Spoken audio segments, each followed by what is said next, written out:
J'aime tes fesses, pourquoi j'aime tes fesses? Parce que j'aime tes fesses, pourquoi j'aime tes fesses? Parce que j'aime tes fesses, pourquoi j'aime tes fesses? Parce que j'aime tes fesses, parce que j'aime tes fesses, j'aime tes fesses. Et Catherine, qui est à l'affiche. Merci pour le sonal, comme on dit. Philippe Catherine, qui est effectivement à l'affiche sur le film de Gilles Lelouch. Le Grand Bain, c'est sa première réalisation en solo. En solo. Bah oui, il y avait eu Les Infidèles, le film à sketch, il y avait eu Narco avec Guillaume Canet qui joue un narcoleptique. Là, il est tout seul aux manettes derrière la caméra. Il a eu les honneurs du Festival de Cannes. Le film était absolument en mai, présenté hors compète, mais en sélection officielle. Ovationné, Gilles Lelouch en larmes. C'était une belle scène de cinéma dans le Grand Théâtre Lumière. Larmes d'émotion, larmes de joie. C'est une comédie, première info, qui nous fait suivre l'aventure, pas comme les autres, un peu folle, de 7 types, 7 pieds nickelés, 7 losers magnifiques, 7 gars au bout de leur vie. D'entrée de jeu, voilà, les pieds nickelés, bam, il y a un climat social, qui vont, pour diverses raisons, s'entraîner très fort pour tenter de remporter les championnats du monde de natation synchronisée. Quelle drôle d'idée. Surtout qu'ils n'y connaissent rien en natation synchronisée, rien en natation tout court. Ce ne sont pas des athlètes, mais ils vont tout donner. Alors, la première info, c'est que c'est très drôle. Très drôle. Oui, vous voyez Canet, Poulvord, Catherine, Jean-Hugues Anglade, en bonnet, en slip de bain, en train de faire décorer dans une piscine. Forcément, ça, c'est drôle. Beaux yeux, là. Mais c'est aussi drôle parce qu'il y a des situations de comédie d'une cocasserie assez démente. Et là où on est très surpris, c'est qu'en plus de rire, on sort de là un peu grandi. Gilles Lelouch parvient à nous émouvoir sans aucun bon sentiment, sans cynisme non plus, parce qu'il nous parle de choses qui nous touchent. Qu'est-ce qu'on a fait de nos rêves? Le dépassement de soi, retrouver un sens à sa vie. Tout un On me programme. rappelle un film anglais, moi. Il faut le monter. Voilà. Nous avons rencontré Gilles Lelouch. Bonjour Gilles. Bonjour Charlotte. Il fait 2 ans que je travaille pas.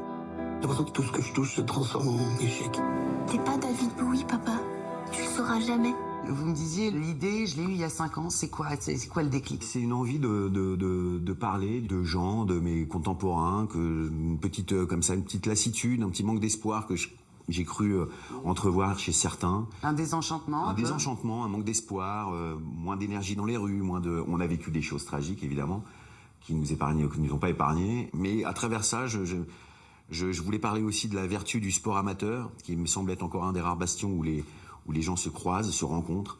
Il y a une espèce de cohésion sociale. Toutes les catégories socio-professionnelles sont là, toutes les religions se mélangent. Enfin, il y a quelque chose qui fait partie de quelque chose auquel moi je souscris totalement, c'est l'importance du collectif.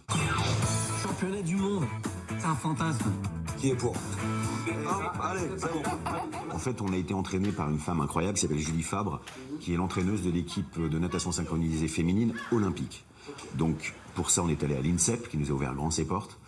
Et il y a eu une journée d'évaluation pour voir un peu comment ils se comportaient dans l'eau.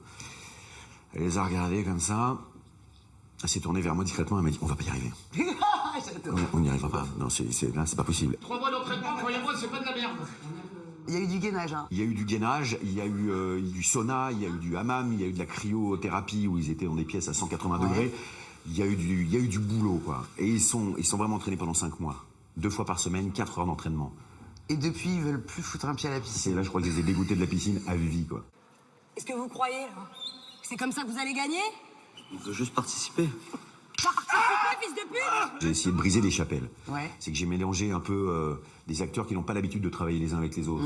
Il y en a qui viennent du cinéma dit populaire ou de comédie, d'autres du cinéma d'auteur, comme Mathieu. Il y en a qui viennent du stand-up, comme Alban Ivanov. Donc, De la musique, comme Catherine. De Philippe Catherine, Ouais. qui est démentiel dans le film. Démentiel. Je crois que ça a été une vraie électricité supplémentaire. Ils étaient heureux d'être ensemble, ils étaient heureux de tourner ensemble, ça se voyait.